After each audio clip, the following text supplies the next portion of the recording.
nos vies. Le fruit de l'esprit, les amis, c'est bon. C'est ce que je m'évertue à vous expliquer avec cette série, c'est que la vie chrétienne qui est une vie de l'esprit, est une vie qui est bonne. Vous êtes d'accord avec ça? C'est une vie où il y a de la joie, une vie où on se réjouit, une vie où il y a des aventures, une vie où dans les temps difficiles, dans la tempête, on a une paix surnaturelle. Et c'est bon de vivre ça. Oui ou non? Wow, vous n'avez pas l'air sûr. Donc il faut que j'accentue un peu plus sur le fruit de l'esprit. Le fruit de l'esprit, c'est toute l'image du fruit. C'est que le fruit, ça amène de la vitamine. Mon ami, si tu es fatigué, si tu es lassé, si tu es découragé, si tu es abattu, tu as besoin de l'Esprit de Dieu en toi. Parce que l'Esprit de Dieu agit comme un fruit qui vient te donner de la vie. La vie chrétienne est une vie pleine de vie.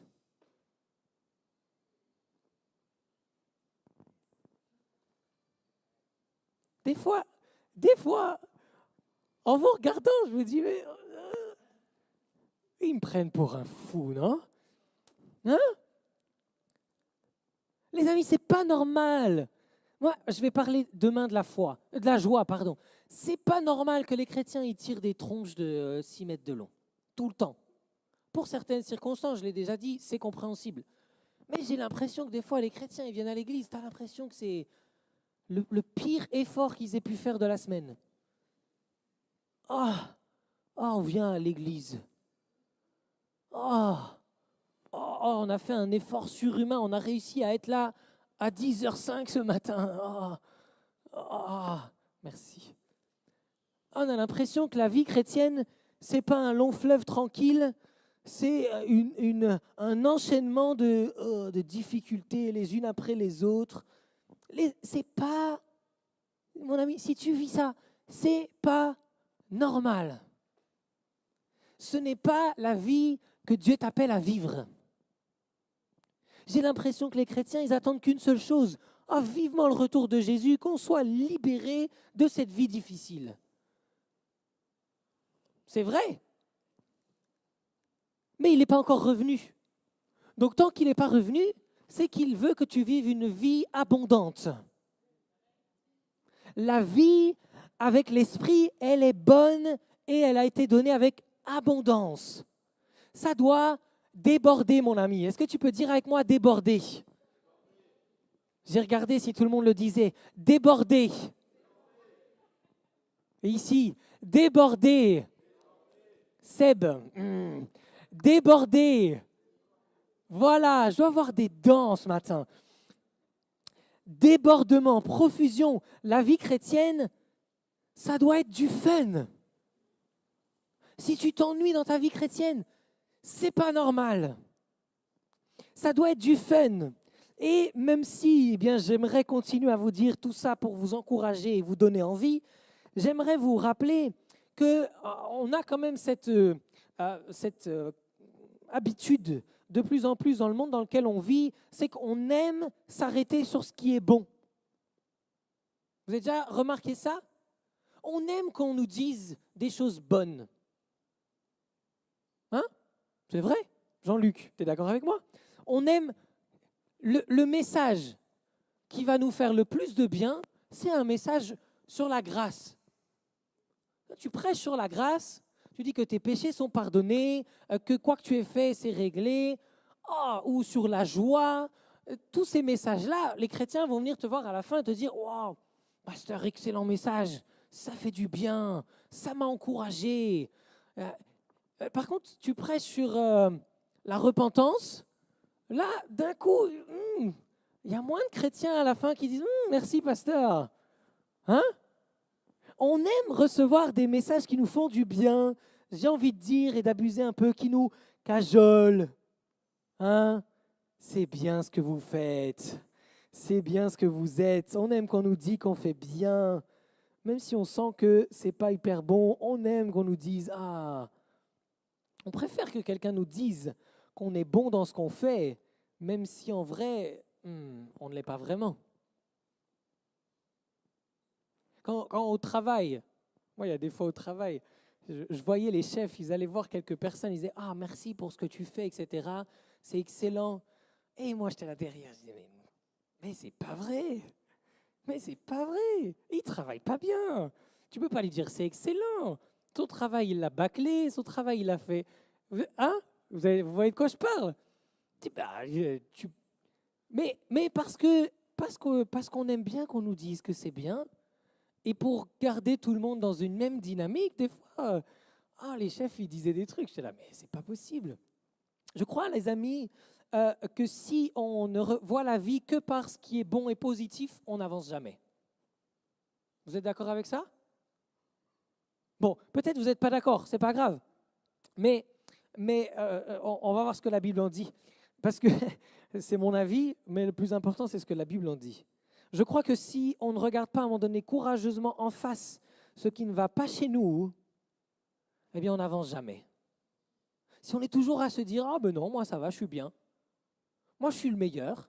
Moi, alors peut-être pas le meilleur, sinon ça serait orgueilleux, d'accord? Mais moi, ça va. Par rapport aux autres, dans le niveau moyen, je suis plutôt bien. Si on est tout le temps à se dire ça, jamais on progresse, jamais on avance. Et je crois que la vie chrétienne est une vie dans laquelle on doit avancer. Et pour cela, Dieu nous a donné un excellent outil qui s'appelle la parole de Dieu. Et la parole de Dieu, elle est comme un miroir. Je voulais vous amener un beau miroir ce matin. Je n'avais pas de place dans la poussette. J'avais mon fils dedans. Et donc j'avais le choix entre mon fils ou le miroir. J'ai quand même pris mon fils. Mais la parole de Dieu, les amis, c'est comme un miroir. Lorsqu'on regarde à la parole de Dieu, qu'on la lit, eh bien, elle nous révèle ce qui ne va pas chez nous. Comme un bon matin, lorsque tu te réveilles, et puis la nuit a été difficile, les enfants ont pleuré, ou ils ont été malades, ou ton épouse était mal lunée, et ça arrive, ou ton mari était mal luné, et tu arrives devant le miroir, tu as les cernes, elles sont jusque-là, tu n'as franchement pas une bonne tronche. Et le miroir, tu ne peux pas lui mentir. Tu peux essayer de tirer comme ça, tu peux essayer de... Quand tu relâches le miroir, il te montre la vérité vraie. Vous êtes d'accord avec moi? La parole de Dieu, c'est exactement la même chose. Elle est donnée comme un miroir pour nous montrer les choses qui doivent changer chez nous, qui ne sont pas de Dieu chez nous. La Bible, elle révèle, oui, ce qui est bon chez nous, mais elle n'a pas peur de confronter également ce qui est mauvais, ce qui déplaît à Dieu. Elle révèle ce qui est injuste, elle révèle ce qui est immoral, elle révèle ce qui est mauvais pour nous, mais aussi pour les autres. Elle est ce miroir pour nous. Et lorsque nous regardons ce miroir, nous le confrontons régulièrement à nous et que nous prenons les actions qui sont à prendre selon ce que la Bible dit, eh bien pour régler ce qui ne va pas en nous, eh bien lorsque nous nous rendons compte de ce qui ne va pas, eh bien la grâce à ce moment-là vient et vient régler ce qui ne va pas en nous. Vous êtes d'accord avec ça? La Bible, la loi et la Bible nous révèle ce qui est mauvais en nous. Mais gloire à Dieu, la grâce est donnée. Et la grâce vient effacer les cernes. La grâce vient effacer la colère. Elle vient effacer tout ce qui est mauvais en nous. Lorsqu'on reçoit la grâce de Dieu, eh bien on est effacé. Le péché est effacé et toutes ces choses-là sont effacées. Ce qui est immoral, ce qui est mauvais. Mais pour ça, il faut d'abord le confronter. Sinon, on ne se rend pas compte. Mon ami, on peut être un pécheur toute sa vie sans s'en rendre compte si on ne regarde pas la parole de Dieu.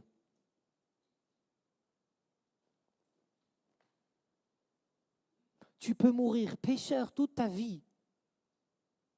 Toute ta vie, tu auras pratiqué ce péché sans même t'en rendre compte. Peut-être qu'il n'aura blessé personne autour de toi. Tu auras passé tes 70, 80, 90 années à pécher sans même t'en rendre compte. C'est pour cela qu'il est important d'annoncer la parole de Dieu à ceux qui nous entourent. Parce que sinon, vous le savez, la suite du péché, c'est la mort. Je ne veux pas aller me perdre là dans mon message, je n'ai pas beaucoup de temps, mais le monde a besoin d'entendre qu'il y a une grâce pour leurs péchés.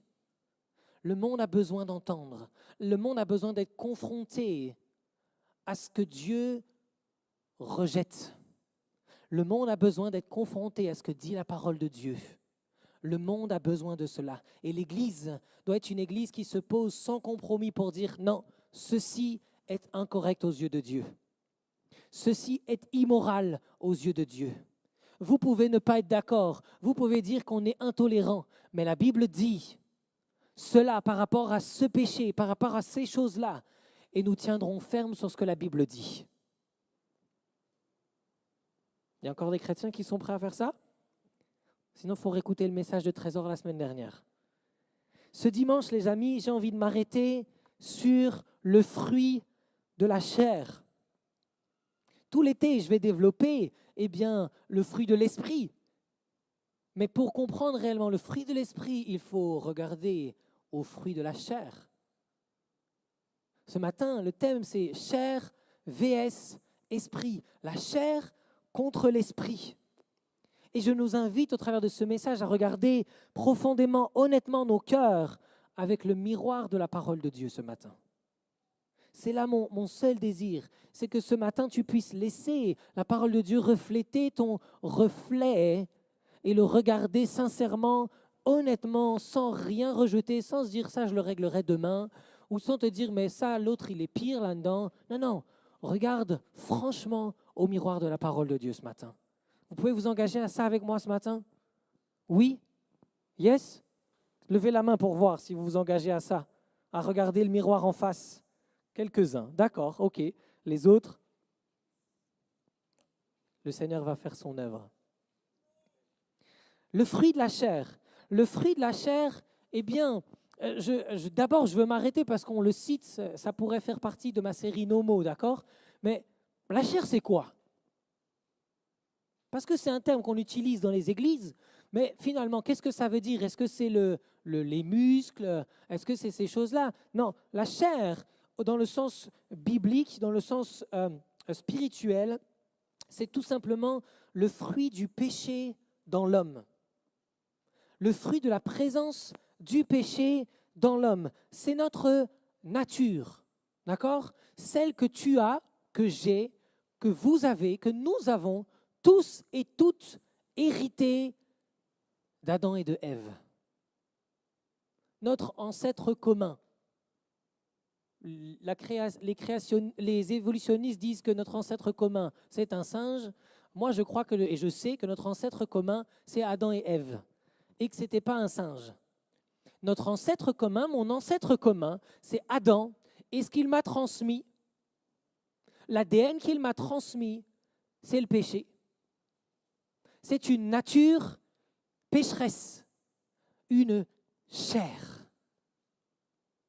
Une nature qui tend à pécher, qui tend à s'opposer à Dieu, qui tire à faire l'inverse de la volonté de Dieu. Est-ce qu'on peut lire ensemble Romains 7, 18? Ça va s'afficher juste là. J'ai tout affiché comme ça parce que c'est dans une version un peu parole vivante et je voulais qu'on puisse tous avoir la même version. Romains 7, 18 qui nous dit par expérience, donc c'est Paul qui parle, je sais qu'en moi, c'est-à-dire dans mon être naturel, n'habite, dites avec moi, en moi n'habite rien de bon. C'est dur, hein? Hein? Vous êtes d'accord avec ça? Tout le monde est d'accord avec ça? Vraiment? Rien de bon? Tout est à jeter à la poubelle? Par expérience, je sais qu'en moi, c'est-à-dire dans mon être naturel, il n'habite rien de bon. Ce n'est pas la bonne volonté qui me manque, mais plutôt la force de réaliser mes bonnes intentions. La nature humaine, la chair, en elle, il n'y a rien de bon. c'est un constat, c'est une vérité fondamentale. Il n'y a rien de bon dans notre chair. La chair, c'est notre instinct. L'instinct qui, lorsqu'il est agressé par quelqu'un, choisit de répondre. L'instinct qui, lorsqu'il se sent perdre quelque chose qu'il aime, eh bien, essaye de reprendre. C'est notre instinct, c'est instinctif. La chair, elle est instinctive, mon ami. C'est naturel. Tu ne te forces pas. Les enfants, ils ne se forcent pas à mentir. C'est vrai, c'est pas vrai. Ceux qui sont parents, vous le savez. Vous leur avez appris à mentir? J'espère pas, hein? Moi, j'apprends pas à Élie à mentir. Pourtant, en ce moment, je peux vous dire qu'il faut vérifier 2 fois avant d'être sûr de ce qu'elle nous dit. C'est instinctif, c'est naturel. C'est nos aspirations. Une maison plus grande. Ah, mais si j'avais une maison plus grande, je serais plus à l'aise. Si j'avais une Tesla, ça serait tellement mieux. Élie, pareil, instinctif, elle veut une Tesla. Elle aime les Tesla. Du coup, je lui ai dit, mais chérie, qu'est-ce que tu veux faire comme métier plus tard? Elle m'a dit, policière ou pilote d'avion. Je lui ai dit, chérie, laisse tomber policière, fais pilote d'avion. Tu pourras avoir une Tesla. Nos aspirations. Dès qu'elle voit une Tesla, elle veut la Tesla. C'est naturel, on aspire à des choses, on veut toujours plus, on n'est jamais satisfait. La chair, instinctivement, elle n'est jamais satisfaite. Et c'est nos pulsions. C'est quand, sans aucune raison, je me mets en colère et je pète un plomb et je suis prêt à taper dans un mur, je suis prêt à faire quelque chose de regrettable. Ça vient de nulle part, mais d'un coup, j'ai une colère qui monte en moi là. C'est une pulsion. La chair, c'est c'est notre intelligence également. Ton intelligence, elle est charnelle. Elle pense qu'elle sait. Elle a besoin de personne puisqu'elle sait. J'étais dernièrement dans un coin, dans un endroit où c'est assez pauvre. La population est assez pauvre et je sais que c'est un endroit où les gens, ils allaient à l'école, mais ils n'écoutaient pas grand-chose. Et je regardais ces gens-là et je me disais, mais c'est fou parce que ces gens-là, tu vas leur parler de Dieu ou tu leur parles de quelque chose de connaissance. Ils vont dire, non, moi c'est bon, je sais. Vous savez, des fois, des gens là, vous avez l'impression que vous savez qu'ils ne connaissent pas, mais vous avez beau leur expliquer, ils disent, non, je sais déjà. Vous avez déjà rencontré ça? La connaissance, moi je sais. Et ça, les amis, en France, on est blindés là-dessus. Hein. Héritier des Lumières, etc. Nous, on sait. Hein? On sait. On a été à l'école, on a appris des choses, on connaît. On n'a pas besoin qu'on nous apprenne quoi que ce soit. On sait. Ça, c'est ta chair, mon ami. Ta connaissance, tes plans personnels, ce que tu prévois pour demain, c'est ta chair.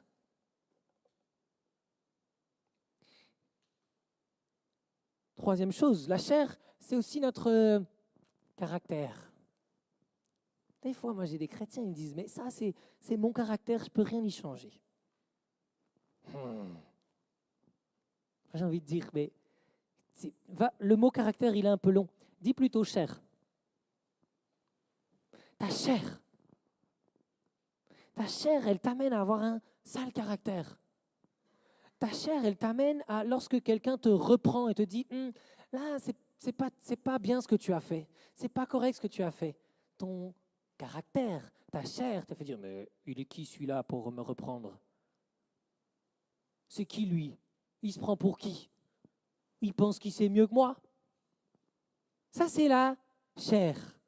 Le caractère qui se manifeste. Le caractère jaloux. Le caractère qui J'allais dire, quelqu'un veut donner un exemple de son caractère? Non. Je peux commencer par moi. Vas-y, dis-moi. Il y a quoi dans mon caractère que je peux changer? Mon besoin de rouler vite sur l'autoroute? Bref. Toutes ces choses-là, les amis, c'est la chair et ça doit changer. Souvent, on entend dans les films, suis ton cœur. Écoute ton cœur. Ouais, les amis, le cœur, il est fourbe. Le cœur, c'est la chair. C'est ton instinct, tout ça. Ne le suis pas. Il faut suivre ton raisonnement, il faut suivre ton intelligence. Ne fais pas confiance à ton intelligence, à tes raisonnements. Ne fais pas confiance à ton caractère. Il doit changer. Regardez les amis, j'ai ramené une petite image. Je ne sais pas comment je vais y arriver, mais on est un peu comme un clou. Vous voyez? Dieu nous a créés comme un beau clou, là, bien droit. Et puis, il nous a plantés dans le monde, sur terre.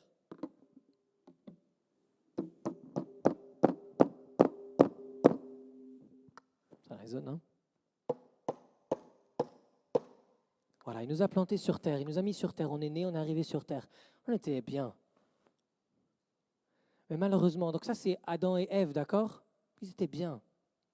Mais malheureusement, Adam et Ève, eh bien, il y a un ennemi qui est arrivé et il a tapé dessus. Je ne sais pas si je vais y arriver. Hein. J'aurais dû le préparer avant. Et en tapant dessus, oui, j'arrête parce que sinon je vais casser l'estrade. Il a commencé à tordre. Là, je m'arrête là, d'accord, mais vous le voyez. Le clou a commencé à tordre. C'est le péché. Le péché est venu taper sur la nature que Dieu nous avait donnée et il a tordu. Il l'a tordu, si bien que désormais, qu'est-ce que je peux faire avec un clou tordu? Quelle est l'utilité d'un clou tordu? Est-ce qu'on va essayer de planter une planche avec? Qui essaye? Seb, je travaille dans le bâtiment. Tu as planté des clous. Bon, maintenant on visse, mais pistolet. Est-ce que tu as déjà essayé de planter un clou tordu? Tu n'as jamais essayé? Tu le vires. Ben oui. Moi, j'ai déjà essayé. Des fois, j'étais en rate de clous, et donc j'ai essayé de récupérer un clou tordu. Vraiment, c'est catastrophique. Ça ne fonctionne pas. Oh, il manque le clou tordu, il passe à côté du but. C'est le péché. Mon ami, le péché a fait de toi un clou tordu. Ta chair est tordue. Ce que tu es, c'est tordu. Et on ne peut plus rien en tirer. On ne peut plus rien en tirer. Notre nature, notre chair, elle a été frappée et on ne peut plus rien en tirer de bon. Et c'est ce que Paul nous dit dans Romains 8, verset 8. Il est 11h30, il faut que j'accélère. Vas-y, Romains 8, verset 8. C'est la slide d'après. Celle d'après, voilà. C'est pourquoi aussi longtemps que l'homme vit pour lui-même, pour la satisfaction des désirs de son être naturel, il ne peut être approuvé de Dieu. Dieu t'a planté, laisse le visuel si tu veux bien, Ruth. Dieu t'a planté sur terre pour un but bien précis. Mais aussi longtemps que tu es tordu, donc que tu vis pour la satisfaction de tes désirs, de ton être naturel, eh bien tu ne peux être approuvé de Dieu. Parce que Dieu sait très bien qu'un clou tordu, ça fait des dégâts, ça fait n'importe quoi. L'homme qui vit pour lui-même ne peut être approuvé de Dieu. Si ce que tu fais répond à un désir naturel, alors mon ami, arrête-toi, c'est ta chair qui parle. Je dis ça pour que vous vous en souveniez, les amis, pour la vie de tous les jours. Lorsque tu es face à une question, un choix, pose-toi la question, est-ce que ça répond à un désir naturel ou est-ce que ça répond à un désir qui n'est pas naturel, qui est surnaturel? Si ça répond à un désir naturel, c'est qu'il y a un problème. Si la motivation de ton cœur est ton bien-être, est une satisfaction, si tu vis pour satisfaire ta chair, tu as un problème. Tu vis dans la chair. On ne peut vivre pour nous satisfaire nous-mêmes et être approuvés de Dieu. C'est impossible, les amis. C'est clair et net dans ce passage.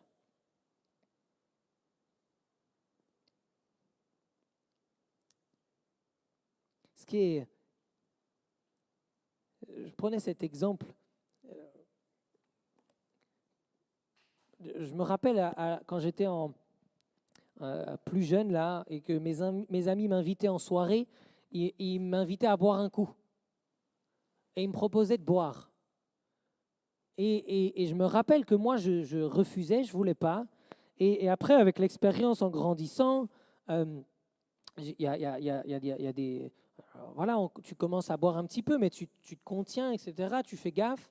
Et des fois, en traînant dans des soirées, moi, je prenais un peu, je buvais une bière, etc., mais je restais tranquille.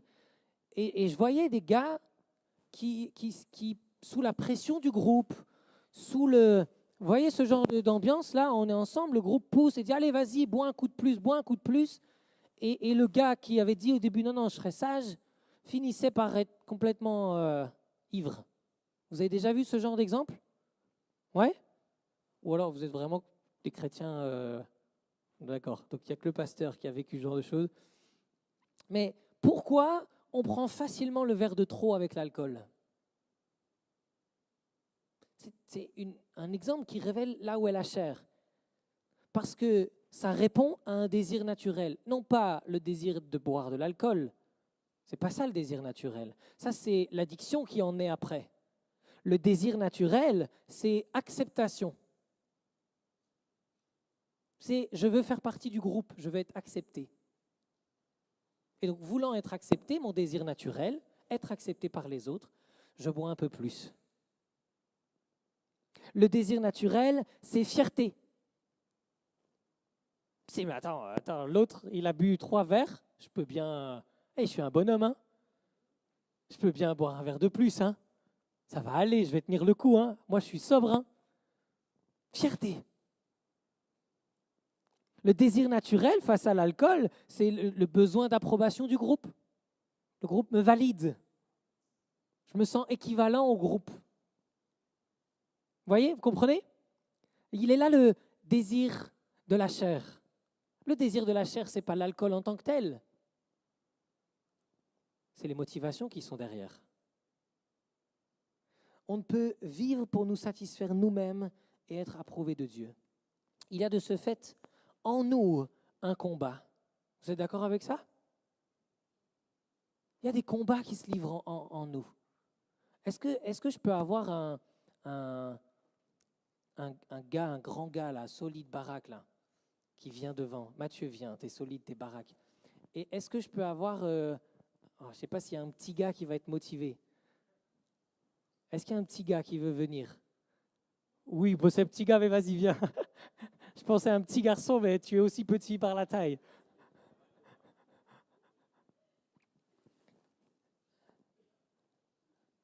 Ah, ça va aller, ça va aller. Ok, mettez-vous là. Prenez un peu d'espace. Et à l'intérieur de nous, il y a... Mettez-vous en face l'un de l'autre. Voilà, nickel.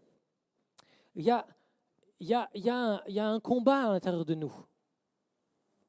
Il y a ce combat, et alors quand je dis en nous, c'est celui qui a donné sa vie à Dieu, d'accord? Celui qui est le temple du Saint-Esprit. L'Esprit de Dieu vit en lui.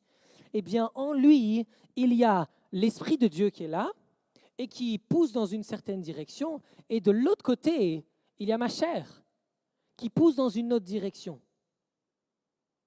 Vous êtes d'accord avec ça? Et quand je les regarde en face,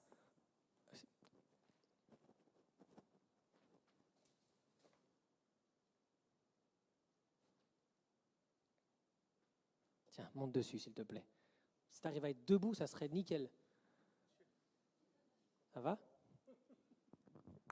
Quand je les regarde moi, j'ai l'impression que le plus grand et le plus fort, c'est qui? C'est mon ami qui est là, tu t'appelles comment? Freddy. J'ai l'impression que c'est Freddy qui est le plus fort. Il est plus grand. Mathieu, viens le pousser un petit peu gentiment, d'accord, pour l'image. Hein. Voilà, combattez l'un avec l'autre. Voilà, il se pousse. On a l'impression que le plus fort, celui qui va prendre le dessus, celui qui a la supériorité, c'est Freddy. Et souvent, dans notre chair, dans notre fort intérieur, on a l'impression que la chair est la plus forte. Et il y a ce combat entre cette chair qui veut faire sa volonté, qui veut répondre aux désirs naturels, et de l'autre côté, l'Esprit de Dieu qui est en nous, qui lui dit non, non, non, non, non, c'est pas la chair que tu dois écouter, c'est moi que tu dois écouter. Et j'ai voulu vous le montrer plus grand parce qu'en fait, même s'il y a un combat qui est engagé entre les deux, le plus fort, c'est qui? Ah oui, parce que si Freddy, j'enlève sa chaise, il est moins fort que Mathieu. Il est plus petit que Mathieu. Vous comprenez mon image? Elle n'est pas parfaite, hein, c'est pour ça qu'il me fallait un petit gars. Mais, hein? Vous voulez voir le combat? Parce que les amis, il y a un combat, mais la victoire, elle est déjà remportée. Le vainqueur, on sait déjà qui c'est. Vous êtes d'accord avec ça? Il y a un combat en nous, mais il y en a un qui a déjà remporté la victoire. Il est bien plus fort. Il est bien plus fort. Notre chair, elle est ridicule. Freddy, t'es pas ridicule. Hein? Notre chair, elle est ridicule par rapport à la puissance de l'Esprit de Dieu qui vit en nous. Est-ce qu'il y a 2-3 chrétiens qui peuvent dire amen à ça? Merci les amis, on peut les applaudir.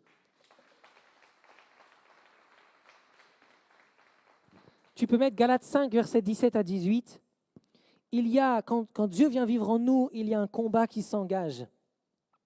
Regardez ce que dit Paul juste avant Galates 5, 22 qui parle des fruits de l'esprit. Votre ancienne nature, avec ses désirs égoïstes, se rebiffe. Vous avez vu, moi j'aime trop cette version-là. Se rebiffe, c'est vraiment un terme qu'on ne s'attend pas à voir dans la Bible, mais se rebiffe contre l'esprit. Les aspirations de votre être irrégénéré, votre chair, se dressent sans cesse contre l'être spirituel. Mais l'esprit de son côté s'oppose à la volonté naturelle de l'homme. Ces deux forces antagonistes sont constamment en conflit, chacune d'elles luttant pour subjuguer ta volonté. Elles influencent sans cesse vos désirs. C'est pour cela que vous n'arrivez pas à mettre vos résolutions à exécution et que vous n'êtes pas libre de faire ce que vous aimeriez. Mon ami Paul explique là, 18, merci, mais si vous vous laissez guider par l'esprit, vous avez échappé à la domination de la loi, vous ne dépendez plus d'elle. Amen. Mon ami, il y a un combat en toi, c'est normal. Il y a aussi en moi un combat. Dernièrement, j'étais avec un frère pasteur, juste avant un événement de jeunesse, et on prie ensemble. Et il me dit, Matt, prie pour moi, parce que dans la ville où je suis, on est près d'un lac, et l'été arrive. Et toutes les filles sont en train de se dévêtir comme pas possible. Je combats. Je dis, attendez, c'est un pasteur. Les pasteurs, normalement, c'est bon. Ils sont pleinement sanctifiés, pleinement déjà glorifiés, tout ça. Non, on a tous des combats à l'intérieur de nous. On a tous notre chair qui combat avec l'Esprit de Dieu. Il y a un combat qui est engagé. Notre chair se rebiffe. Tu as beau, mon ami, être baptisé depuis 50 ans, laisse-moi te dire, ta chair se rebiffe. C'est comme un épi dans les cheveux, là, quand les cheveux sont un peu longs et que vous réveillez le matin, ça se rebiffe. Vous avez l'impression que vous essayez de l'écraser, vous essayez de lui régler son problème et vous mettez de l'eau dessus pour la journée, c'est passé, mais le lendemain matin, au réveil, qu'est-ce qui se passe? Ça se rebiffe. Et c'est énervant. Moi, quand mes cheveux ils sont trop longs comme ça, j'ai tous les matins un épi qui se rebiffe. Et il m'énerve. Et je le combats, et finalement, je passe la tondeuse et je suis tranquille. Mais ta chair se rebiffe. Il y a en toi ce combat tout le temps entre peur et confiance. La chair, elle dit peur, aie peur. Ton enfant est malade, aie peur. Crains, qu'est-ce qui peut se passer? Qu'est-ce qui va arriver? Tu passes par un moment où financièrement, c'est difficile. Ta chair elle dit, ah, triche, fais quelque chose, trouve une solution, réfléchis. Dans quoi je pourrais investir? Bitcoin, or, vite, il faut mettre mes économies quelque part pour sécuriser. Peur, ta chair, elle dit peur. Et en toi, il y a de l'autre côté l'Esprit de Dieu qui dit confiance, aie confiance. Je suis avec toi, je prends soin de toi. Et il y a ces deux-là qui se battent et qui cherchent à prendre le contrôle l'un sur l'autre. Prendre le contrôle pas l'un sur l'autre, mais prendre le contrôle de ta volonté, de ta pensée, de ce que tu es. C'est ce qu'on vient de lire. Il y a un combat entre paix et anxiété. L'Esprit de Dieu te dit paix. Fais-moi confiance et tu verras, il y aura la paix. Si tu te laisses guider par mon esprit, tu verras, il y a de la paix qui va venir. Je vais te donner ma paix. Et de l'autre côté, la chair est là et elle dit, mais, sois anxieux, crains, stresse, reste stressé, reste tendu. Il y a un combat entre ambition. Il faut que je sois plus fort que les autres, il faut que je sois au-dessus des autres. Il faut que mon enfant soit meilleur que les autres. Les amis, on va le lire tout à l'heure, mais le fruit de la chair, il est visible, c'est facile. Vous allez dans une salle de sport, près d'un terrain de foot ou d'un terrain de basket, et vous regardez pas le sport, vous regardez les tribunes, vous regardez les parents, et le fruit de la chair, il est visible. Ils sont prêts à en venir aux mains. Ils sont prêts à insulter le coach parce que l'enfant court pas assez, parce que l'autre lui a fait un tacle, parce que ils sont prêts à les taper. Le fruit de la chair, il est visible. Ambition. Mais oui, parce que projet Mbappé. Les jeunes, ils savent de quoi je parle. Hein. Projet Mbappé, mon fils, ça va être Mbappé. C'est le futur Mbappé. Ambition, c'est la chair qui parle. Et de l'autre côté, l'esprit qui dit humilité. Non. Reste calme. Sois humble. Ne te prends pas pour celui que tu n'es pas. Arrête de croire que tu es meilleur que les autres. Sois humble. D'un côté, il y a colère. Ah, il m'a blessé. Ah, c'est injuste. Ah, mais quelle personne horrible. Colère. Et la colère, elle est naturelle, elle vient instinctivement. Et elle combat, elle essaye de combattre pour notre volonté parce que de l'autre côté, il y a l'esprit qui lui dit pardon. Pardonne. Pardonne entièrement. Pardonne pleinement. Pardonne entièrement. Et il le dit et il le répète. Et il y a un combat. Qui vas-tu choisir? Il y a un combat entre manquement, fruit de la chair, et contentement, fruit de l'esprit. Il y a un combat entre doute, fruit de la chair, et foi, fruit de l'esprit. Il y a un combat, mon ami, entre la chair et l'esprit. En fonction de celui à qui je me soumets, eh bien, je porte le fruit de la chair ou je porte le fruit de l'esprit. C'est moi clarifier un point. Je l'ai déjà dit tout à l'heure, mais je veux le répéter. Celui qui n'est pas en Christ, qui n'appartient pas à Christ, il produit les fruits de la chair sans même y penser. C'est naturel, c'est instinctif. La différence avec quelqu'un qui a donné sa vie à Jésus, qui est devenu le temple du Saint-Esprit, c'est qu'il y a un combat. Il a en lui une voix, une force, une influence qui l'attire et lui dit non, c'est pas ça que tu dois faire. Celui qui est né de nouveau, il est libre de choisir. entre je me soumets à l'esprit ou je me soumets à ma chair. C'est en ça que tu es libre et que tu es réellement libre. C'est que tu as le droit de dire je me laisse influencer par la chair ou je me laisse influencer par l'esprit. La chair et l'esprit. Tu es libre de faire cela.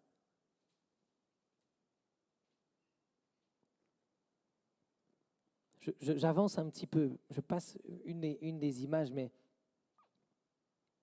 on pourrait se demander, mais pourquoi Dieu permet, alors qu'on est libre et entièrement libre, pourquoi Dieu ne permet pas juste que ça soit fini une bonne fois pour toute la chair? On est d'accord? Ça serait plus facile. Si la chair, son délire pouvait être réglé tout de suite, vous savez, c'est comme, allez vas-y, mets là, c'est comme les mauvaises herbes. On aimerait tirer une fois dessus et qu'une bonne fois pour toutes, on soit tranquille. Mais si vous avez un bout de jardin, vous savez ce qui se passe. C'est qu'elles reviennent. Et on pourrait dire, mais Dieu, comment ça se fait que ça revient tout le temps? Pourquoi Dieu qui est tout puissant n'enlève juste pas notre ancienne, notre chair là, et puis règle le problème une fois pour toutes, et on n'est plus que bonté, joie, amour, tout le fruit de l'esprit tout le temps tranquillement? Eh bien, je crois que Dieu permet cela parce que Dieu désire qu'on le connaisse. Dieu désire qu'on s'en remette à lui, qu'on vive par la foi. Et la foi est un choix. Mon ami, il y a un combat parce que lorsque tu choisis de vivre par la foi, de t'en remettre à l'esprit, eh bien tu découvres Dieu. Tu découvres combien il est bon. Tu découvres combien sa paix surpasse toute intelligence. Parce qu'il y a une opposition. Parce que tu sais que de l'autre côté, ce n'est pas de la paix. En vivant ce combat-là, tu découvres et tu apprends à découvrir Dieu. Mon ami, ne crains pas le combat. Livre le combat. Apprends à ta chair à se taire et à se soumettre, à te soumettre à l'Esprit de Dieu. Parce qu'en te soumettant à l'Esprit de Dieu, tu découvres qui est Dieu. Le but de Dieu, c'est que tu le connaisses. Est-ce que je peux le redire? Le but de Dieu, c'est que tu le connaisses. C'est pas que tu le comprennes. Le but de Dieu, c'est pas que tu aies entendu parler de lui. Le but de Dieu, c'est que tu le connaisses. Et il sait qu'on le connaît en le choisissant lui plutôt qu'autre chose. Le combat, il se gagne par la foi. Repose-toi sur Dieu et laisse-le t'amener à la victoire. C'est ce qu'on a lu dans le dernier passage. Laisse-toi guider par l'Esprit. Soumets-toi à l'Esprit et laisse-toi guider par lui. Ok, maintenant on a vu ce qu'est la chair. Vous êtes d'accord avec moi? On a vu qu'il y avait un combat entre la chair et l'Esprit. Et je veux prendre quelques instants pour regarder précisément quels fruits porte la chair. Et pour ça, eh bien, on va simplement regarder et on va démasquer le fruit de la chair en lisant Galates 5, les versets 19, 20 et 21. Et on commence par le verset 19 et je vais le lire tranquillement. Je vais prendre le temps pour que réellement chacun en puisse regarder ces passages-là et les laisser nous parler. Encore une fois, rappelez-vous de cette idée du miroir. En effet, un comportement inspiré par l'être instinctif est facile à reconnaître. On sait bien de quoi est capable l'homme livré à ses penchants naturels. Il y a d'abord les pensées impures. Il y a la sensualité. Il y a l'immoralité sexuelle, l'immoralité et plus particulièrement sexuelle. Il y a l'indécence. Je m'arrête 2 secondes là. L'indécence, parce que bon, aujourd'hui, l'indécence, on ne sait plus trop ce que c'est. Mais juste rapide définition de l'indécence, c'est une réserve, une mesure dans le respect des normes morales et de la convenance.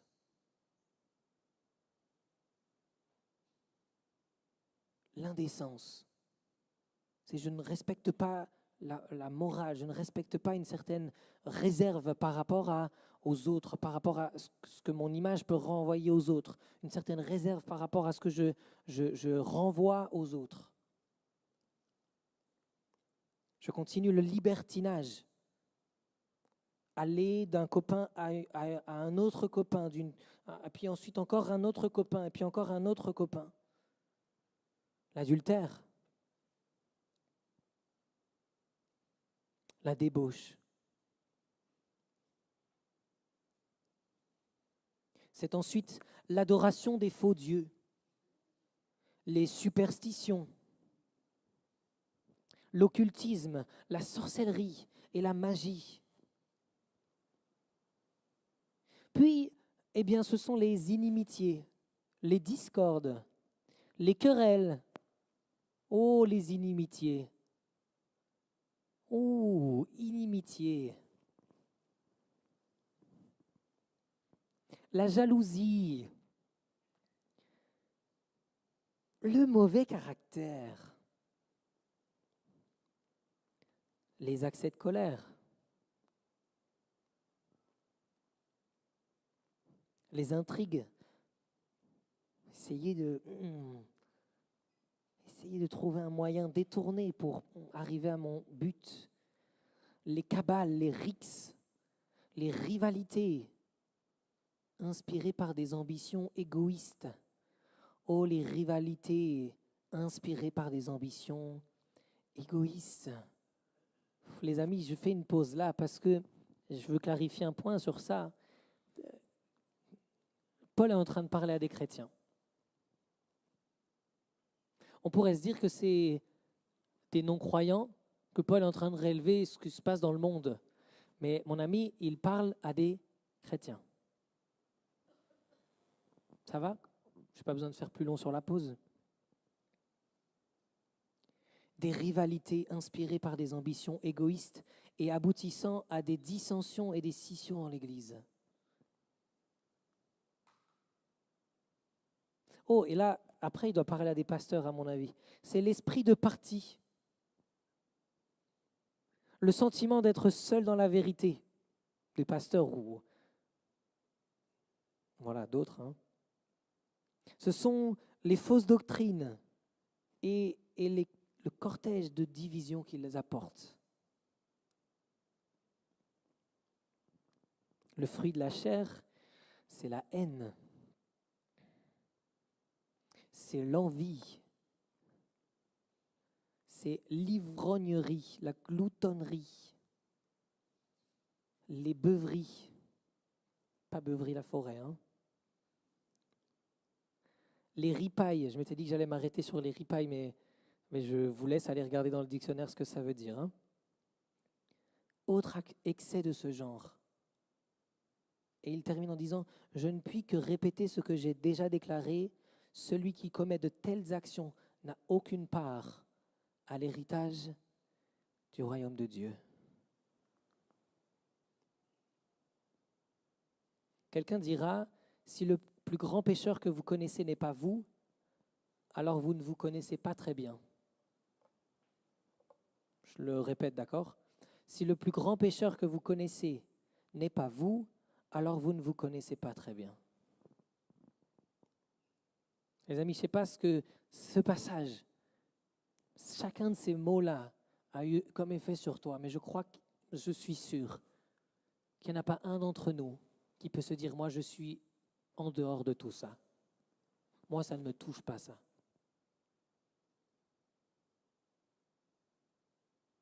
C'est pas possible, mon ami. Si tu te dis ça, mon ami, c'est qu'il faut vraiment que tu te poses des problèmes sur ton salut et sur le fait que le Saint-Esprit vit en toi. Et il faut vraiment que tu t'inquiètes. Parce que tu les mets en pratique sans t'en rendre compte. Autrement dit, tu vis par la chair. Alors, Qu'est-ce que le miroir te renvoie ce matin? Quel type de fruit portes-tu? En regardant ton miroir, en regardant la parole de Dieu et en regardant le fruit que tu portes, fruit de la chair ou fruit de l'esprit, eh bien tu pourras savoir avec qui tu marches, à qui tu es soumis. J'en suis à ma conclusion. Romains 8, verset 13, qui nous dit, si vous continuez à suivre ces impulsions et à les laisser régner en vous, vous marchez à la mort. Par contre, si par la puissance du Saint-Esprit vous livrez à la mort les actes mauvais que vous accomplissez dans votre corps charnel, vous vivrez éternellement. Si tu peux le laisser afficher, si tu veux bien, Ruth. Je crois que ce message est un rappel à l'ordre du Seigneur pour l'Église ce matin. Si tu continues, mon frère, ma sœur, c'est un avertissement divin de Dieu. Si tu continues, ton destin, c'est la mort. Si tu continues, c'est la mort de ton foyer. Si tu continues, c'est la mort de ton couple. Si tu continues, c'est la mort de l'appel que Dieu a mis sur ta vie. Si tu continues, c'est la mort de ce que Dieu, des bonnes œuvres que Dieu a prévues en avance pour toi. Si tu continues, c'est la mort du futur que Dieu a en réserve pour toi. Les projets de paix et non de le malheur. Si tu continues, c'est la mort de ces projets. Si tu continues, c'est la mort éternelle. Si tu continues, la fin, c'est une éternité loin de Dieu. Si tu continues sur cette terre, c'est la mort sur cette terre et c'est la mort pour l'éternité.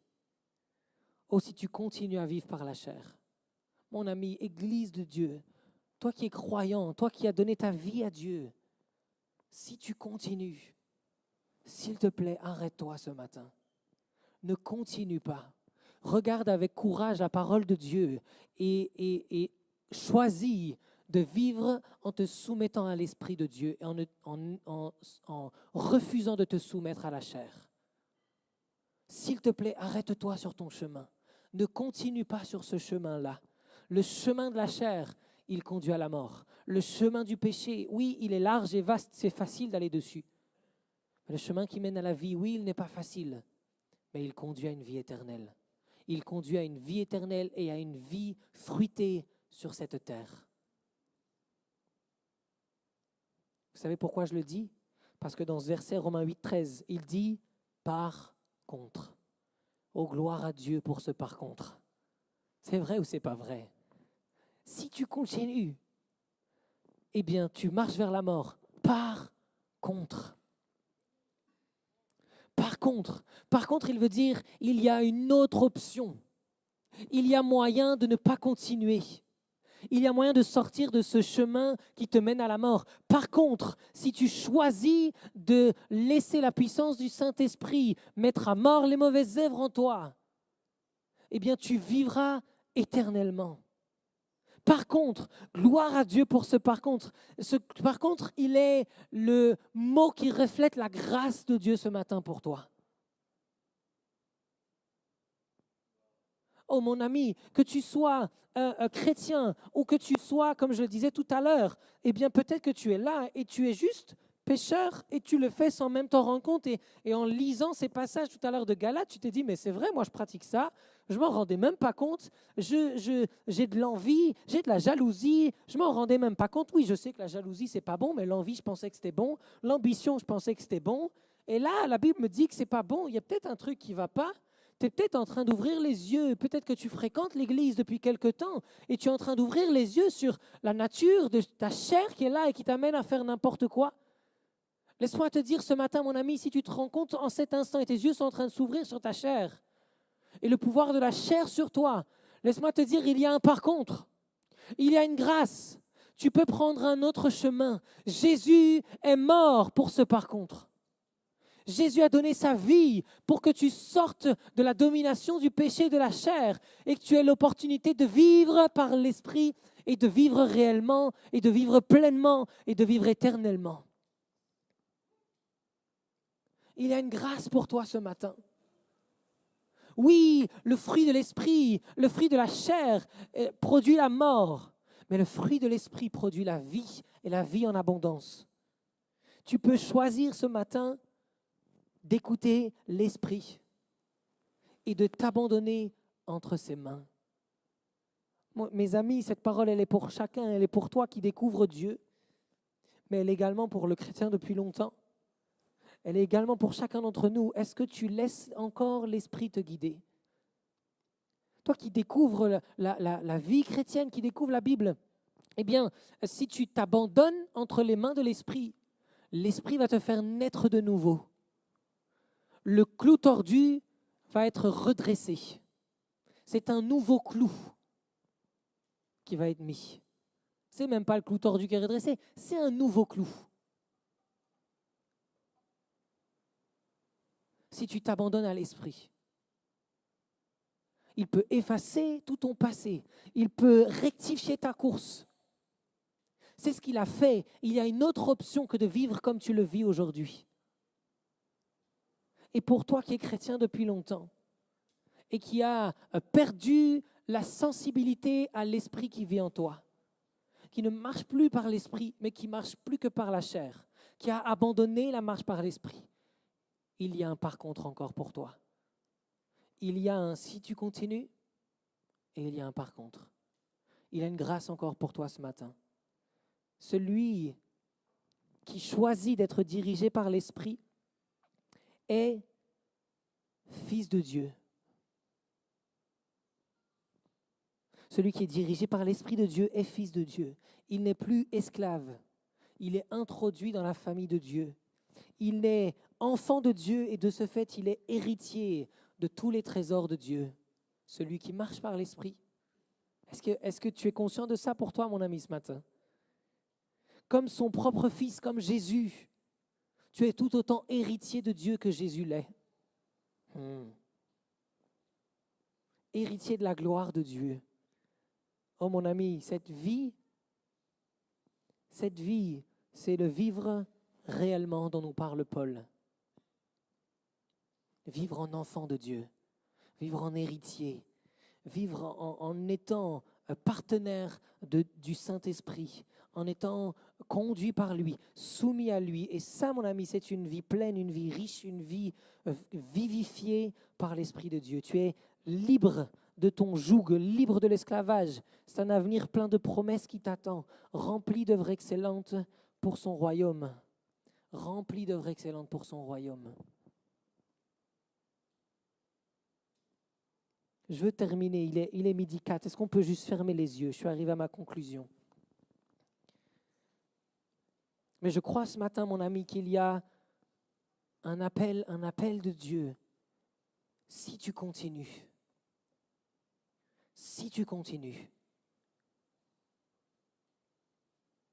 il y a un appel à la repentance ce matin pour plusieurs.